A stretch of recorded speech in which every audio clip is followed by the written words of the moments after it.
मेरे प्यारे हिंदी के प्रतियोगी छात्रों, हिंदी वागधारा चैनल में आज आपका पुनः स्वागत है।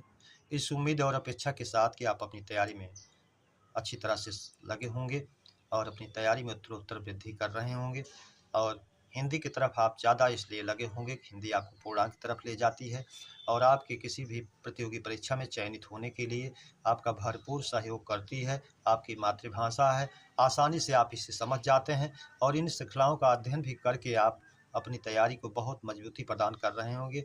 इसी उम्मीद और अपेक्षा के साथ आइए अगली श्रृंखला के पहले प्रश्न की शुरुआत हम लोग करते हैं। पहला प्रश्न है हमारा प्रश्न नंबर 1, सहस्रांशु पर्याय है अर्क, मरीचिमाली, अंशुमाली, सभी। तो सहस्र माने हजार, अंश माने किरणों वाला, हजार किरणों वाला, हजारों किरणों वाला सूर्य माना गया, इसलिए विकल्प ए सूर्य सही है। बी मरीचिमाली, मरीच माने किरण होता है और मरीचिमाली किरणों की माला जहाँ होती है वो भी सूर्य होते हैं, इसलिए ये भी सही है। सी अंशुमाली, अंश फिर वही किरण और माली जो है माला वाला, किरणों की माला वाला सूर्य, तो तीनों सही हैं, इसलिए विकल्प डी हमारा सही हो जाएगा, सभी। प्रश्न नंबर 2, जिह्वा के आधार पर स्वर के भेद हैं। ए अग्र, बी मध्य, सी पश्च, डी सभी। तो हम जानते हैं जिह्वा के आधार पर अग्र, पश्च और मध्य हमारे 3 भेद हैं। अग्र में हमारा आता है ई और उसके बाद आता है ई ऐ, ये 4 हमारे अग्र में आते हैं। केंद्रीय या मध्य स्वर में केवल ह्रस्व आ आता है। शेष पश्च में बड़ा आ, उ और उ औ आते हैं। तो इसको भी हम जानते रहें, कभी घुमा करके दूसरे को भी पूछ लेता है, इसलिए सभी ये हमारे सही है। अग्र, पश्च और मध्य, विकल्प डी हमारा सही हो जाता है। प्रश्न नंबर 3, समास में उपसर्ग है। समास में उपसर्ग है। सम हल चिन्हयुक्त है, बी सम हल चिन्ह विहीन है, सी दोनों, डी कोई नहीं। तो जैसा हम जानते हैं समास शब्द को जब अलग करते हैं सम उपसर्ग और आस जो है क्रिया के साथ, धातु के साथ इसको जोड़ते हैं, तो समास संक्षेपीकरण की प्रक्रिया ही समास है, बनता है, इसलिए विकल्प ए सही हो जाएगा, सम। प्रश्न नंबर 4, मुझे बुखार था इसलिए नहीं आ सका। रचना अनुसार वाक्य भेद है। सरल, संयुक्त, मिश्र, कोई नहीं। तो आप जानते हैं कि और एवं तथा या अथवा, इसलिए, अतः, फिर भी, तो, नहीं तो, किंतु, परंतु, लेकिन, पर, ये सब जो है संयुक्त वाक्य वाचक हैं और 2 मुख्य वाक्यों को, प्रधान वाक्यों को ये जोड़ते हैं, इसलिए से जुड़ा होने के कारण विकल्प भी संयुक्त वाक्य में जाएगा। प्रश्न नंबर 5, दुधारी में समास है। ए द्वंद्व समास, बी कर्मधारय, सी द्विगु समास, डी तत्पुरुष समास। दुधारी, 2 धार वाला, इस संख्या का सूचक है और हम जानते हैं संख्या पूर्व प्रधान जो होता है द्विगु समास होता है, इसलिए जो है विकल्प सी हमारा सही हो जाएगा। प्रश्न नंबर 6, साक्षी का तद्भव रूप है। साकी नहीं है, साखी है, क्योंकि ये शुद्ध है, साखी का साक्षी होता है, तालब विसा वाला साखी है नहीं, ये भी नहीं है, इसलिए दोनों अशुद्ध हैं। प्रश्न नंबर 7, अधि प्लस करण का मिला रूप होगा। अधिकरण, अधकरण, अधिकरण, आधिकरण। तो हम जानते हैं जब करण के पहले कोई उपसर्ग जुड़ता है तो वो उसी रूप में होता है, ह्रस्व इकारांत ही होता है, उसका दीर्घ इकारांत नहीं होता है। जैसे अधिकरण है, व्यधिकरण है, तो इस रूप में वो अधि ही रहेगा, ह्रस्व यही रहेगा, इसलिए विकल्प सी सही हो जाएगा, अधिकरण। प्रश्न नंबर 8, कैंची किस भाषा का शब्द है। ए तुर्की, बी उर्दू, सी अरबी, डी फारसी।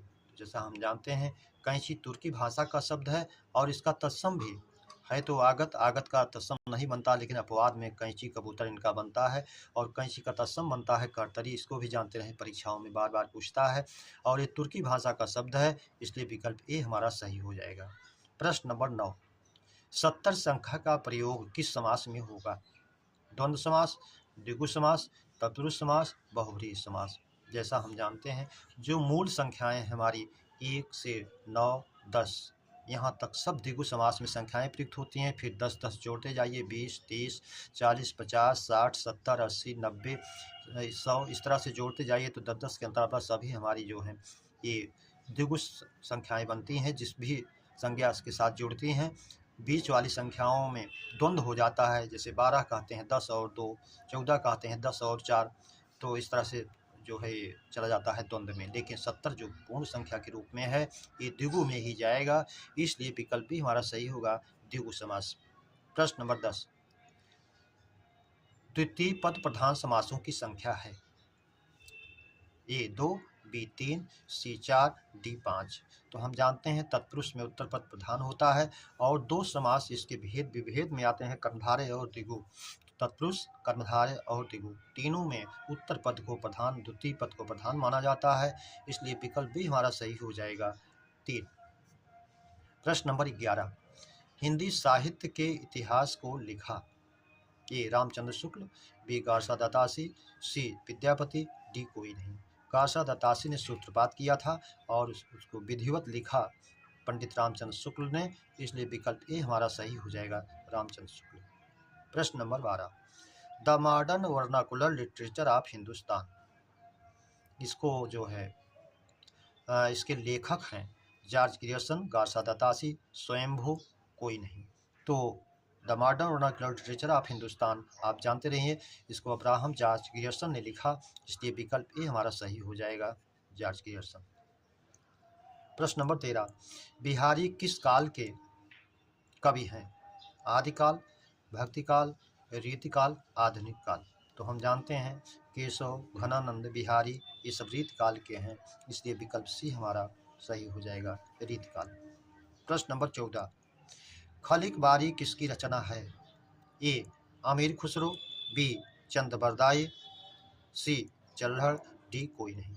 तो खलिक बारी जानते हैं अमीर खुसरो की रचना है, इसलिए विकल्प ए हमारा सही हो जाएगा। प्रश्न नंबर 15, हिंदी की आदि जननी है? संस्कृत, पाली, प्राकृत, अपभ्रंश। जो अगर हिंदी की उत्पत्ति केवल पूछे तो अपभ्रंश से आप कह सकते हैं, लेकिन आदि की बात जब आ जाए, आदि जननी, आदि उत्पत्ति, तो आप संस्कृत को ही माने, इसलिए विकल्प ए हमारा सही हो जाएगा। प्रश्न नंबर 14, रामचंद्रिका किसकी रचना है? ए केशवदास, बी रहीमदास, सी विद्यापति, डी बिहारी। तो हम जानते हैं इसी रामचंद्रिका कृति के आधार पर, रचना के आधार पर इन्हें कठिन काव्य का प्रेत कहा गया। इन्होंने एक ही रात में इसको कठिन शब्दों में लिखा और ये केशवदास की रचना है, इसलिए विकल्प ए हमारा सही हो जाएगा।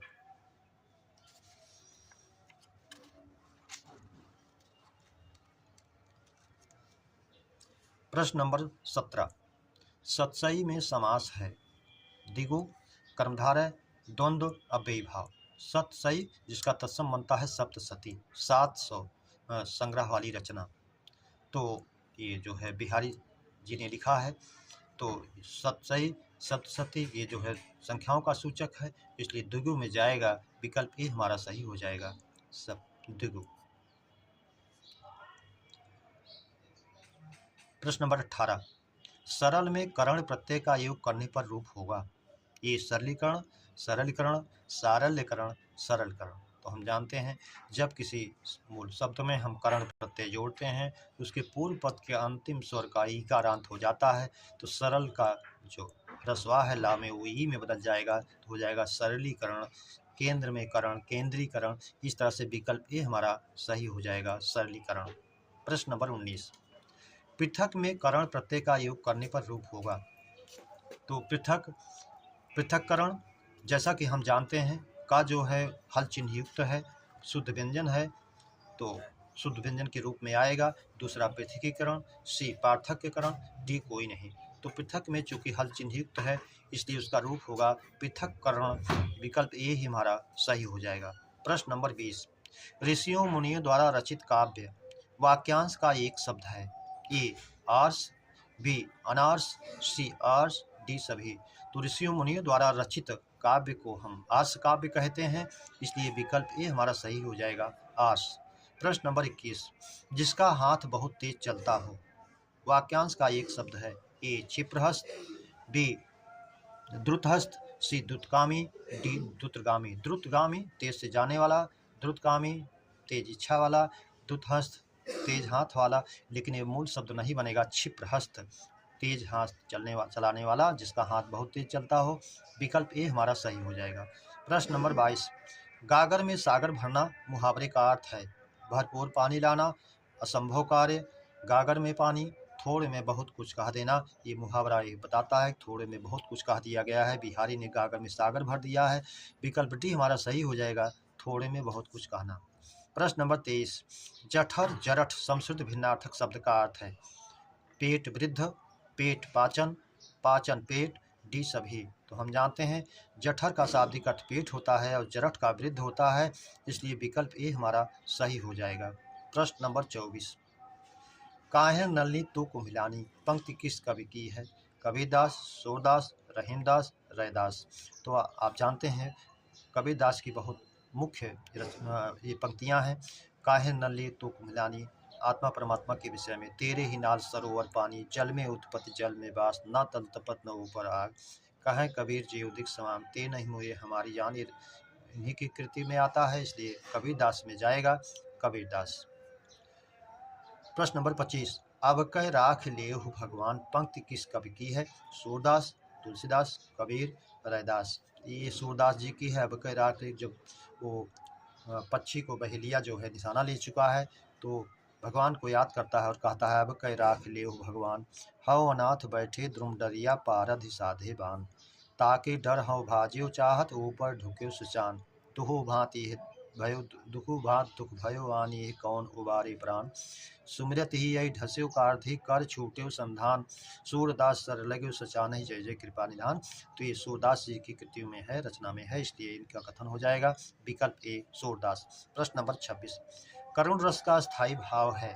ए क्रोध, बी उत्साह, सी शोक, डी निर्वेद। करुण जो है शोक का सूचक है, इसलिए करुण जो है शोक में जाएगा, तो विकल्प सी हमारा सही हो जाएगा, शोक। प्रश्न नंबर 27, जुगुप्सा या घृणा किस रस का स्थायी भाव है। विभत्स, अद्भुत, रौद्र, शांत। शांत का निर्वेद होता है, रौद्र का क्रोध होता है, अद्भुत का विस्मय होता है, विभत्स का जुगुप्सा या घृणा होता है, इसलिए विकल्प ए सही हो जाएगा। प्रश्न नंबर 28, 11वें रस को मान्यता प्रदान करने वाले आचार्य हैं। मम्मट ने 9 माना, भरत मुनि ने 8 माना, रूप गोस्वामी ने 11वें रस को मान्यता प्रदान किया, भक्ति रस को, इसलिए सही हो जाएगा। विश्वनाथ ने 10वां रस माना। प्रश्न नंबर 29, किस अलंकार में उपमेय को उपमान से बड़ा बताया जाता है। प्रतीप, बी उपमा, सी उत्प्रेक्षा, डी संदेह। तो उपमेय में जो है प्रतीप में उपमेय जो है उपमान से बहुर विचार कीन मनमाही, सी वदन सम हिम कर नाही। यानी चंद्रमा के मुख को ही जो है उपमान मान लिया गया और जो है महान मान लिया गया, तो इसलिए विकल्प ए हमारा सही हो जाएगा, प्रतीप। प्रश्न नंबर 30, निम्न में शुद्ध वाक्य है। आपके पत्र का उत्तर ना देने पर मुझे बड़ा दुख है।